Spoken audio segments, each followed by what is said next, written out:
Anaknya tuh nggak bisa diem, nggak bisa duduk tenang. Kalau misalnya diajak jalan, maunya lari terus, nggak mau digandeng. Suka manjat-manjat, manjatin kursi, manjat lemari, manjat meja, manjat tralis. Suka lompat-lompat di kasur sampai kasurnya jebol gitu ya. Perilaku ini udah termasuk perilaku hiperaktif bukan sih? Atau masih dalam tahap perilaku yang wajar?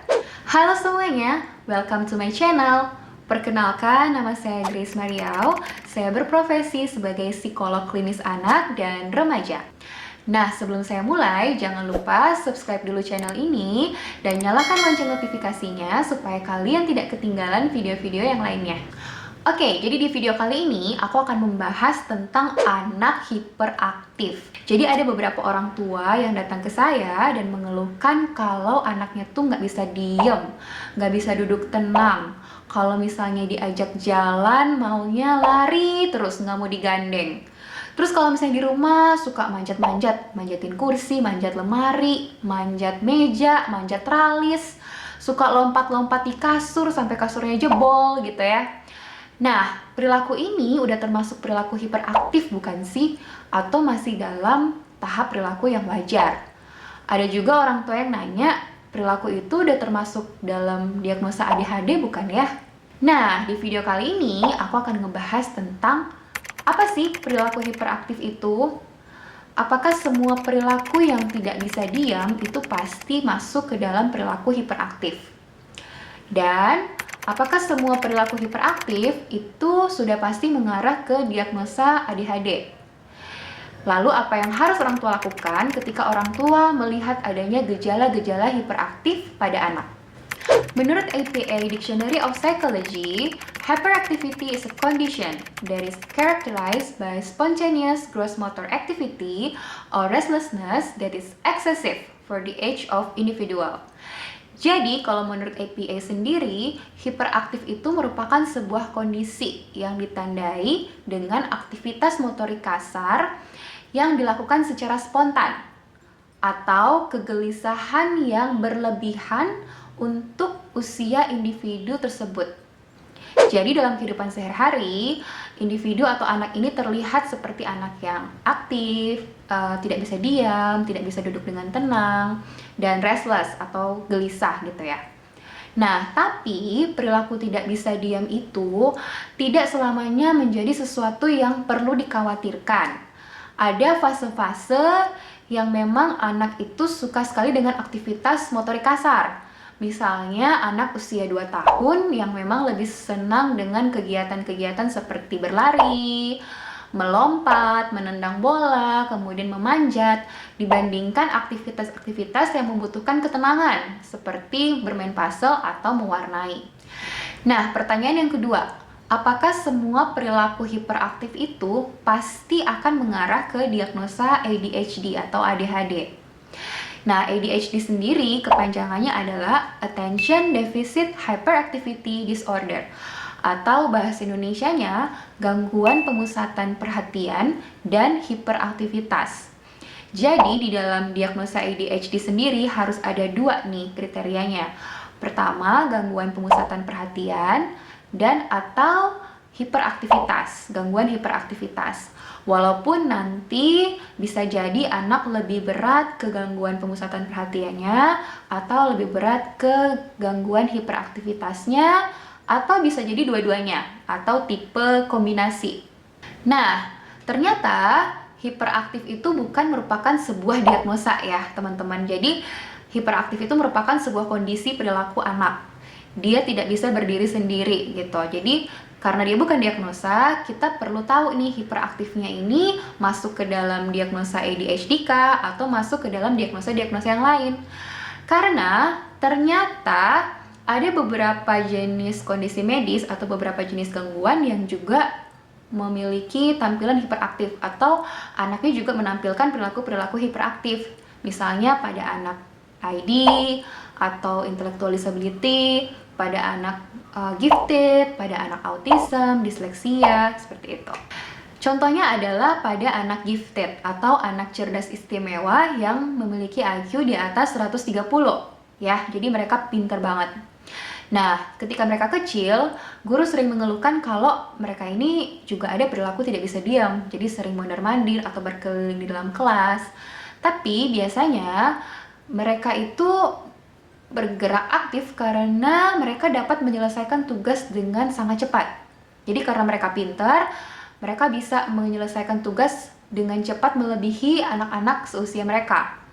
Dan mereka juga bisa menangkap materi dengan sangat cepat. Akhirnya mereka bosan dan memilih untuk ya udah mondar-mandir aja di dalam kelas gitu. Berbeda dengan anak ADHD.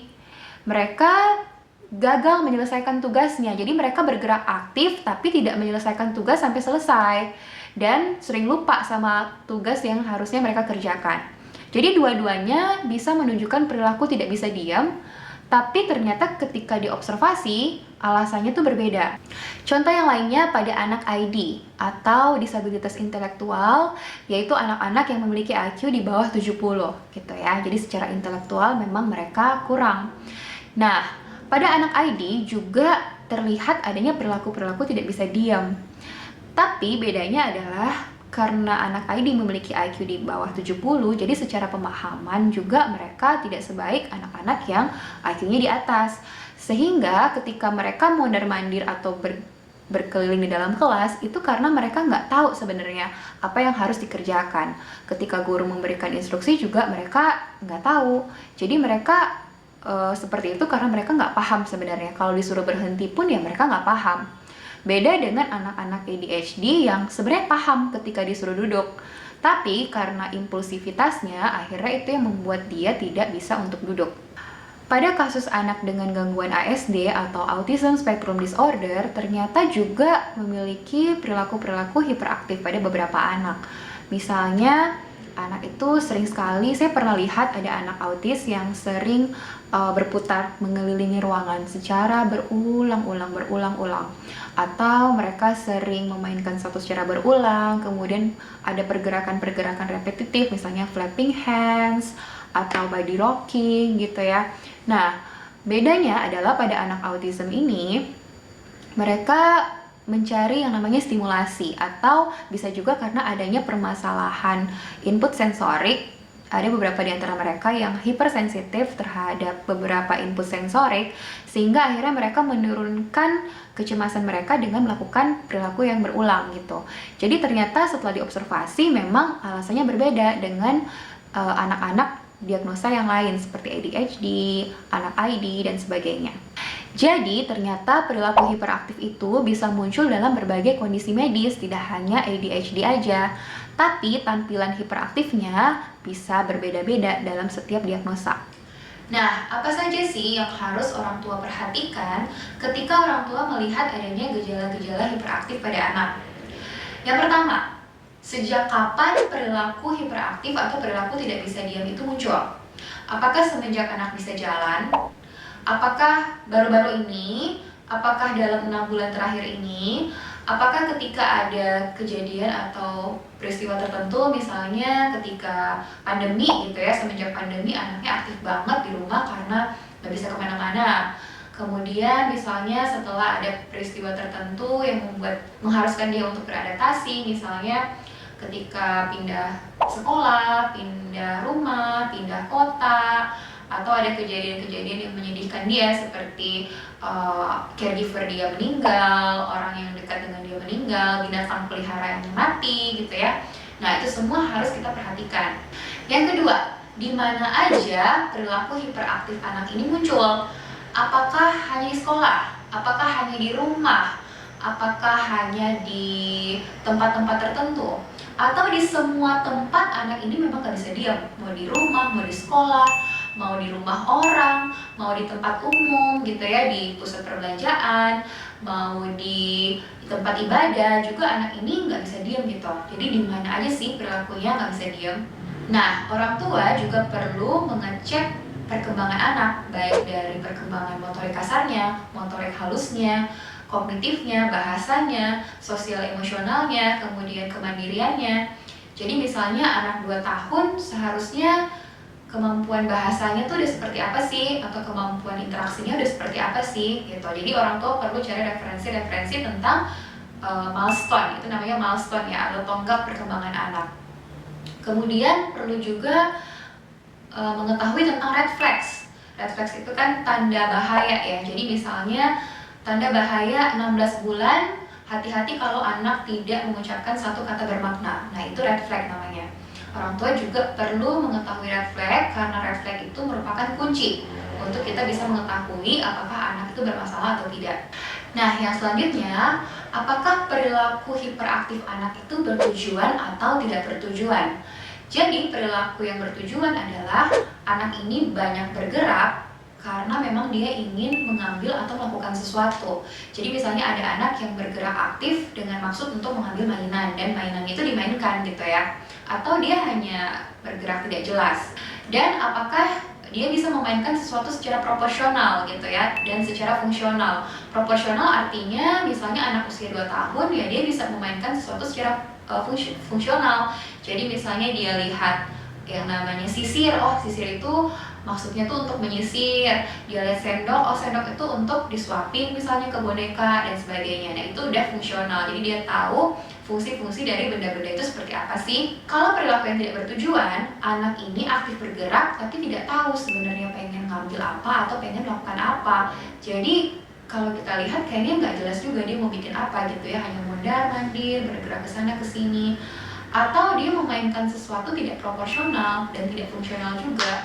Jadi misalnya anak 3 tahun gitu ya yang harusnya bermainnya udah pretend play, udah fungsional, dia hanya misalnya ambil mainan, ambil baloknya diketuk-ketuk, atau hanya ambil kalendernya diketuk-ketuk begini, atau ambil balok cuma dipegang, dilempar, atau hanya bongkar-bongkar mainan aja. Nah itu juga perlu kita perhatikan. Kenapa sih kita harus memperhatikan apakah perilakunya bertujuan atau tidak? Karena dari situ kita bisa mengetahui sebenarnya kira-kira tingkat intelektual atau IQ anak itu seperti apa. Kalau dia bisa bermain secara fungsional, dia tahu, oh benda ini dimainkan seperti ini, biasanya kognitifnya juga pasti akan lebih baik dibandingkan anak-anak yang tidak mengerti semua permainan apapun yang kita kasih ke dia. Yang terakhir, bagaimana sih komunikasi dan interaksinya dia dengan orang lain? Ini penting juga ya untuk kita lihat. Jadi apakah anak ini bisa memulai interaksi? Ya, dia bisa menyapa orang lain, mengajak orang lain untuk main dengan dia. Yang kedua, apakah dia bisa mempertahankan? Kalau yang tadi dia memulai, ini dia bisa mempertahankan. Jadi ketika dia main dengan orang, dia bisa lumayan lama tuh berinteraksi dengan orang itu. Atau hanya misalnya kurang dari 1 menit, kemudian dia pergi lagi ke tempat yang lain. Bagaimana cara dia merespon pertanyaan kita? Misalnya ada anak yang kalau kita tanya, nggak mau jawab gitu ya, cuek. Bisa jadi karena memang dia cuek atau dia asik dengan dunianya sendiri, asik dengan perilaku atau terokupasi terhadap perilaku aktifnya atau perilaku hiperaktifnya, atau memang dia nggak ngerti apa yang kita tanya, itu bisa juga. Atau karena mungkin dia bosan dengan apa yang kita tanya sehingga dia memilih untuk tidak jawab. Jadi bisa bermacam-macam gitu alasannya. Itu bisa mengarah ke diagnosa yang berbeda-beda. Jadi kesimpulannya, perilaku tidak bisa diam itu tidak selalu masuk dalam perilaku hiperaktif. Bisa juga masuk dalam milestone perkembangan yang normal. Yang kedua, orang tua perlu sekali mengecek milestone anak atau tonggak perkembangan anak dan red flags-nya. Yang ketiga, ternyata perilaku hiperaktif ini atau perilaku tidak bisa diam ini bisa muncul dalam berbagai kondisi medis atau berbagai jenis gangguan, sehingga perlu sekali dilakukan pemeriksaan oleh tenaga profesional, baik dengan dokter tumbuh kembang anak atau psikolog anak untuk diberikan diagnosa yang tepat. Oke, jadi itu dia video kali ini. Buat kalian yang merasa video ini bermanfaat, kalian boleh share kemanapun, dan jangan lupa like dan komen untuk feedbacknya. Sampai jumpa di video selanjutnya. Bye!